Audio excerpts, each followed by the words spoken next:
Alright, so once again I have with me my 2016 Diamondback hook. I've had this bike for about 8 months now and I've really enjoyed it. There's been a lot of great features about it, but I've also started to see some of the weaknesses. One of those things that is a glaring weakness is this front fork. So here it is, it's an XR Suntour XCM, and right when I got it I actually noticed it made a really big pinging sound as soon as I would go off a jump or whenever that fork would fully extend. And the reality is it's just a cheap fork.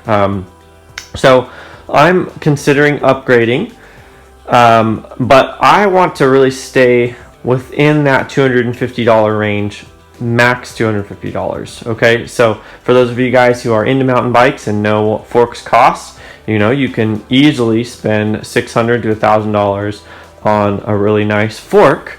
You can get them cheaper used, but for a bike like this it's actually difficult to find used forks on the marketplace, and we'll talk about that. So I don't have a lot of time, so why don't you come with me for a drive and I'll explain a little bit more about budget fork options and what I'm looking for, and hopefully this will help those of you who are also in a similar position. Today we're going to be talking about budget air forks in particular, and I want to give you guys 10 budget air forks that would work with a budget hardtail. Now, here's the thing about budget hardtails. Most of them come with a straight head tube versus a tapered head tube. So that means that you need a fork that's compatible with that. Well, here's the problem. Most mountain bike forks, modern mountain bike forks, are a tapered head tube have instead of a straight head tube, and that makes it really difficult to find halfway decent forks on the used marketplace. And so if you're like me and you like to get good deals on things, usually you need to buy things used, but you can't, or at least it's really difficult.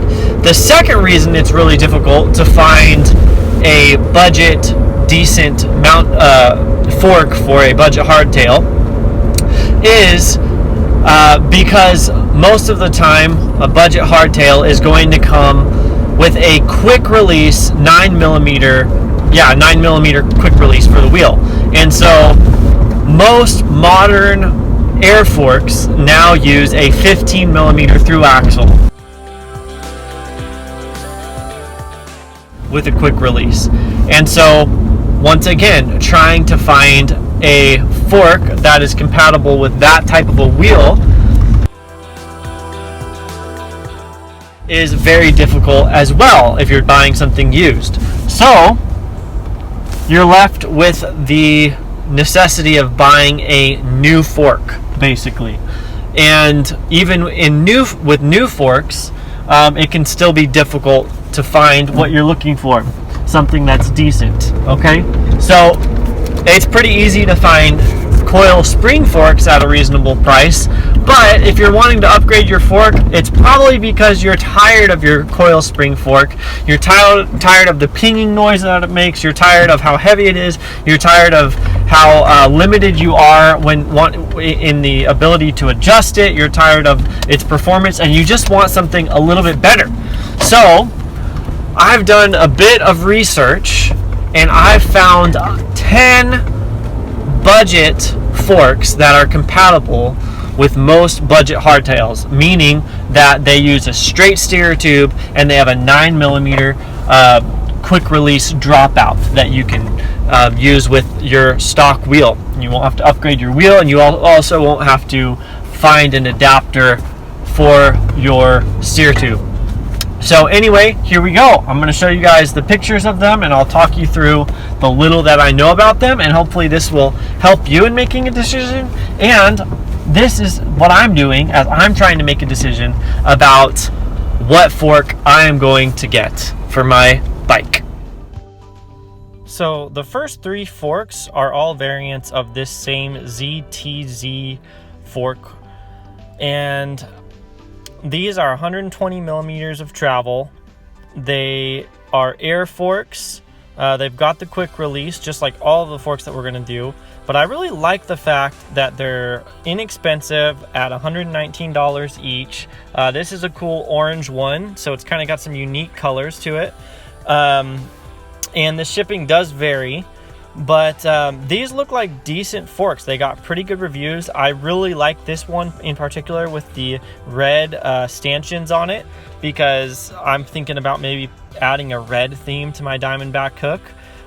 Very affordable, the cheapest forks here. The next are these KR Sec forks, and so this would be fork number 4. The first 3 were all the ZTZ forks. And don't know a lot about it. Another 120 millimeter travel air fork. This is a Balani fork. It got 3.5 stars, but the thing is, there were quite a few reviews on it. So we know it's just kind of a middle of the road, cheap air fork. The next is this XOSS fork. So I'm kind of noticing a theme. All of these weird names. This is another 120 millimeters of travel air fork, quick release. It comes in black and white. Don't know a whole lot about it. Now this fork, this RockShox 30 Silver, is kind of a different fork than the rest of it because it only has 100 millimeters of travel and it's a spring coil fork. So just by looking at the specs, this fork isn't as good as the other forks. However, it is a brand name fork, being that it's RockShox, and so I wanted to include this one at $170.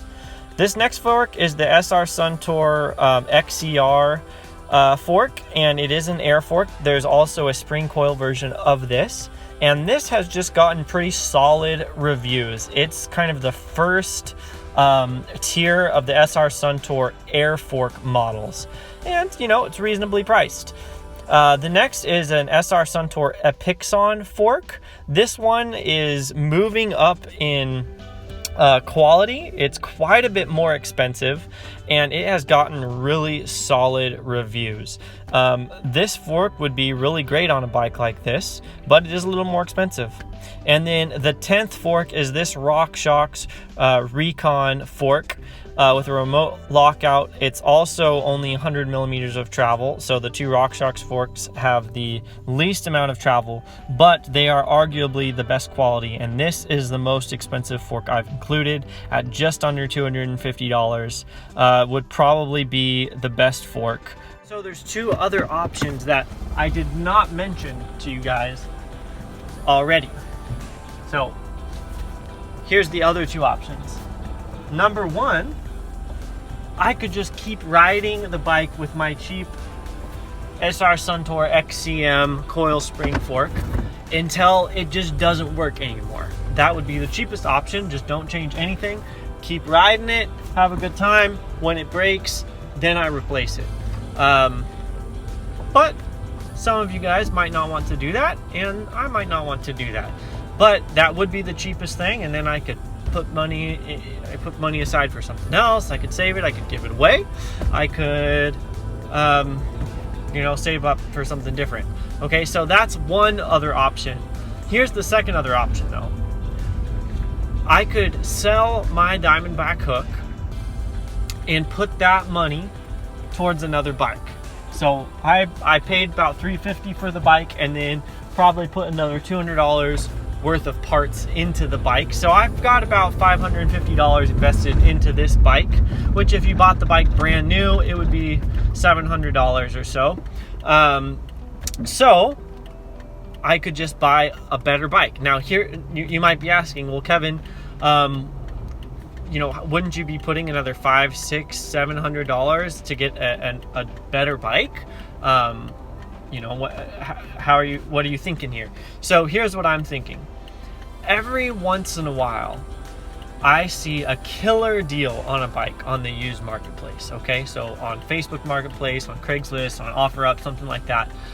Every once in a while, I will see a $1,500 bike for sale for $600, and I can make an offer at around $500. So I could sell my Diamondback hook, maybe get $500 for it with where it's at right now with the parts that I put into it, and then I could buy a bike that's quite a bit better. But the thing is, I have to wait for one of those deals to come up, and I also want to make sure I'm not buying a stolen bike. So that's a legitimate concern. You never want to buy a bike that's stolen, even if it's a killer deal. Why? Because it's not rightfully yours. That bike was stolen in the first place. So in a way, it's helping someone do something unethical. Okay, so I don't want to do that. But if I hear the backstory of the bike and I feel like the person's being honest with me and they just need to get rid of a bike quick, you know, that's one way to go, and that can take a while because it's only about every 6 months that I see a killer deal like that. Usually, you know, a bike that's $1,500 new, used. If it's a modern bike, like within the last 4 years or so, used, the best I'm probably going to get is about $1,000. Okay, bikes seem to drop around 30-35%, even when they're used. So you know, a lot of times people really can get their use out of them. So anyway, what do you guys think? Should I buy one of these cheap budget forks and put it on my Diamondback hook, or should I just keep my coil spring fork that I have and keep riding that? Or should I look into selling my bike and buy something that's significantly better? What would you do? Are these forks that I found, do they look decent to you? Any concerns or questions that you might have about them? I've never tried most of these forks. So what do you guys think? I might be taking a gamble here.